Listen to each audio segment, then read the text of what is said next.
Monsieur Bolloré, soyez candidat. Vous êtes un homme courageux, vous nous l'avez assez dit, vous trustez tout. Venez et parlez au peuple français, et puis on réglera l'affaire avec des bulletins de vote, comme des gens civilisés. Parce que sinon, vous voyez bien ce qui va se passer, on va être obligé de faire tout ça de force. Et parce que les gens qui sont dans cette salle, monsieur Bolloré, ils ont hâte que nous ayons gagné l'élection présidentielle pour rectifier tout ça. Et d'ailleurs, c'est ce qu'on va faire.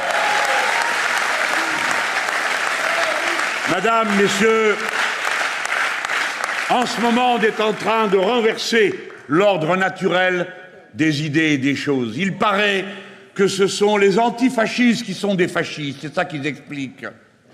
Mais comme on l'a très bien expliqué, on va vous dire une chose bien simple que vous allez comprendre d'un seul coup, en vous munissant de 2 oreilles et d'un cerveau même moyen. Vous allez comprendre que tant qu'il y a des fascistes, il y a des antifascistes. Mais quand il n'y a plus d'antifascistes, alors il y a encore plus de fascistes. Voilà pourquoi, si vous voulez que tout ça cesse, faites cesser le fascisme. Et pour faire cesser le fascisme, donnez du courage à ceux qui se battent, qui se mobilisent loyalement, sérieusement, comme c'est le cas dans cette salle. Votez pour cette équipe, voilà à quoi ils servent. Chaque fois qu'on met un bulletin de vote, Bali, on est antifasciste. Et on dit à toute la France, ne vous y trompez pas, que personne n'aille croire que parce qu'ils sont bien habillés et qu'ils parlent tout doucement au contraire de moi, ils sont autre chose que ce qu'ils ont toujours été. D'abord, ceux qui exercent, qui ont une fascination pour la force. Quand M. Bardella répond à M. Trump, qui se propose d'annexer le Groenland, il dit « Ah, ben c'est son intérêt commercial, dont acte. » Dont acte, avait dit Pétain, nous capitulons. Ils ont ça dans leur code génétique.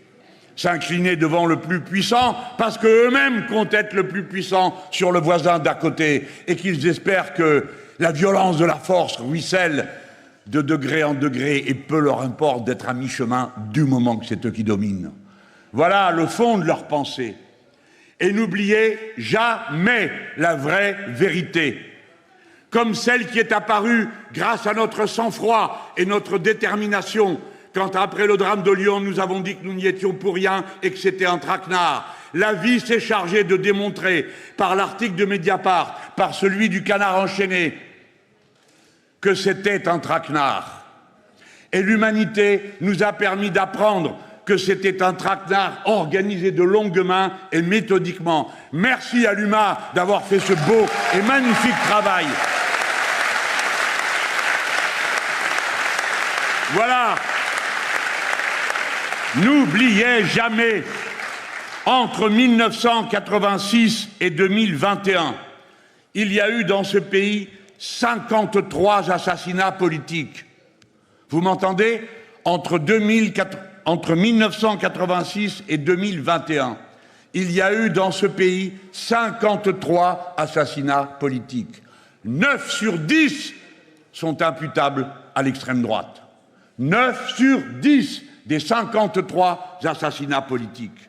Depuis 2022, glorieux début de Jupiter soi-même. Depuis 2022, 12 personnes ont été assassinées par l'extrême droite. 12 personnes depuis 2022. À Lyon, dont on a beaucoup parlé, depuis 2010, 101 attaques. Pas des grossièretés dans la rue, la châtaigne, à l'initiative des bandes fascistes. Et voilà pourquoi c'est à Lyon que s'est constituée l'organisation La Jeune Garde de nos camarades, qui ne sont pas des assassins, qui se sont groupés pour constituer une organisation de résistance aux fascistes. Voilà ce que c'est. Pourquoi l'ont-ils fait ? Pourquoi l'ont-ils fait ?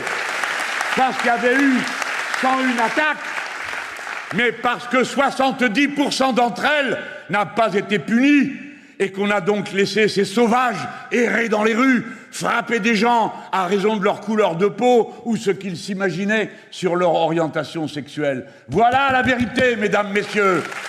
Voilà pourquoi ils ont fait ces organisations. Et le jour du drame, la police était prévenue avant, la police était présente sur place et elle n'a rien fait. Et quand un passant dans la rue a vu passer le jeune de Branque, qui n'en pouvait mais, qui était debout et qui marchait, il a fait plus de 2 kilomètres, et qu'ils ont appelé au téléphone pour alerter, on leur a dit il n'y a pas de patrouille. Les pompiers sont arrivés et les policiers sont arrivés 1 heure après. Voilà, mesdames, messieurs, la réalité d'une organisation incapable de faire face à la paix publique. Les responsables devraient être punis. Et en tout cas, ce qui est sûr, c'est que Némésis, l'organisation qui monte ces traquenards, qui vient dans un meeting sur 2 que je tiens. Ah, ici, ils n'ont pas osé à Saint-Denis, hein? Oui, oui. Écoutez-moi, s'ils finissent par surgir, hein, vous rigolerez, vous leur rirez au nez, voilà ce que vous aurez à faire. Pas de violence. Hier soir encore, après le meeting à Paris, nous avions l'organisation fascisante qui s'appelle « Nous vivrons » ou je ne sais quoi. Un truc de socialiste que madame la maire de Paris avait reçu en grande gloire à l'hôtel de ville. Alors ces gens sont venus nous insulter. À mon avis, il y en avait 1 ou 2 qui étaient déjà plus tout à fait dans leur assiette, dont un qui tournait tout rond comme ça avec la pancarte. On s'est dit, le pauvre, bon, on le laisse. Hein. Alors les policiers qui étaient là étaient bien énervés après eux, hein, parce qu'ils étaient brutaux et grossiers. Voilà, n'oubliez jamais de quoi nous parlons, de gens dangereux. Et ici, dans cette salle, il y a des gens qui vivent sous menace de mort. C'est le cas du camarade Éric Coquerel, qui reçoit régulièrement des menaces. Et bien d'autres choses, puisque tous nous avons décidé que nous n'en parlons pas pour ne pas déclencher des concours. Mais nous sommes une dizaine à vivre sous ces menaces. Des fois, on reçoit des colis bizarres. Vous imaginez l'ambiance en famille ? Non, mais juste parce qu'on est aussi des êtres humains. Hein. On voudrait le rappeler à quelques journalistes qui nous accrochent régulièrement des cibles dans le dos. Alors c'est ça, ou bien c'est carrément des complots. En tout cas, moi, il y en a 2 qui ont voulu me tuer. L'un s'est pris 9 ans de tôle et l'autre 18 ans. Et celui qui s'est pris 9 ans, au bout de 8 ans, il sort et qu'est-ce qu'il fait, cet imbécile? Il recommence aussi sec. Il menace Mathilde Panot. Bon, il est retourné au bloc, bien sûr, hein, pour faire la dernière année qui lui restait à faire. Mais c'est pour vous dire le genre de débile et d'ahuri auquel nous sommes confrontés. C'est pas des gens comme vous, comme moi, où on réfléchit, on fait un truc, un autre. Des fois, bon, on est un peu dur aussi, hein. Mais enfin, on pense pas à aller assassiner les autres. Eux, si, ça les occupe. Le premier, il tirait sur des cibles dans les bois. Alors c'était moi sur la cible, il y en a un autre qui a fait une vidéo avec ça. Hein. Vous savez quoi? Le procureur a dit « Ah, c'est de la parodie !» Ça ne dépasse pas les limites de la parodie. Oui, le type s'amusait à tirer sur des mannequins où il était écrit dessus LFI. C'est marrant, non? Ça fait pleurer de rire tout le monde chez nous. Voilà quel est notre sort. Vous comprenez pourquoi souvent on est fâché? Parce que c'est dur de vivre ça tout le temps. Parce que quand vous sortez de chez vous et qu'il peut arriver que quelqu'un vous attende dehors, ça change votre vie. Ça la change complètement. Voilà de quoi nous sommes victimes aujourd'hui. Mais de ceci comme du reste, nous nous accommodons car nous savons que notre tâche est une tâche sacrée à cette heure. C'est celle de tenir la tête bien droite, de ne pas baisser les yeux, parce que c'est la condition pour qu'on puisse résister. Et c'est ce à quoi j'appelle chacun d'entre vous, en vous souvenant que la première muraille, le premier blocage que l'on peut faire au racisme, à la violence, au sexisme, c'est soi-même. C'est parce qu'on refuse, parce qu'on n'accepte pas qu'on parle mal autour de nous. Alors on commence à les faire reculer. Et quand on est déterminé, on y arrive. Les associations féministes qui ont organisé le 8 mars ont remporté une victoire magnifique parce qu'elles ont dit « Nous ne voulons pas de Némésis ». Et ou bien la police leur interdit, ou on va s'en occuper. Pas de Némésis. Si au lieu de nous jeter des pierres du matin au soir, à nous suspecter de je ne sais quoi, d'antisémitisme, de complotisme, si tous ces lâches avaient tenu bon, si c'était dit attendez, nous on mélange pas tout, s'ils avaient tenu bon, on aurait fait reculer les autres. Eh bien il ne nous reste que nous pour faire reculer les autres. Et on a une occasion en or qui est de voter. Les bulletins de vote pour nous, c'est la principale arme dont nous disposons. Écoutez-moi bien les plus jeunes, il n'y en a pas d'autres qui vaillent. J'appartiens à une génération où des camarades ont commencé la lutte armée contre des dictateurs qui méritaient largement les balles qu'on voulait leur envoyer dans la peau. Et pour finir, ce sont les nôtres qui sont morts, tous. Et au moment de la libération, quand le tyran est mort dans son lit, Les nôtres n'y étaient plus. La violence, ce n'est pas par une affaire seulement philosophique ou morale que je la rejette à cet instant et que je vous appelle à ne pas y recourir, sinon pour vous défendre vous-même, cela va de soi. C'est par réalisme politique. Nous devons vaincre par les urnes parce qu'il n'y a pas de république sans républicains, il n'y a pas de révolution citoyenne sans citoyens et sans révolutionnaires.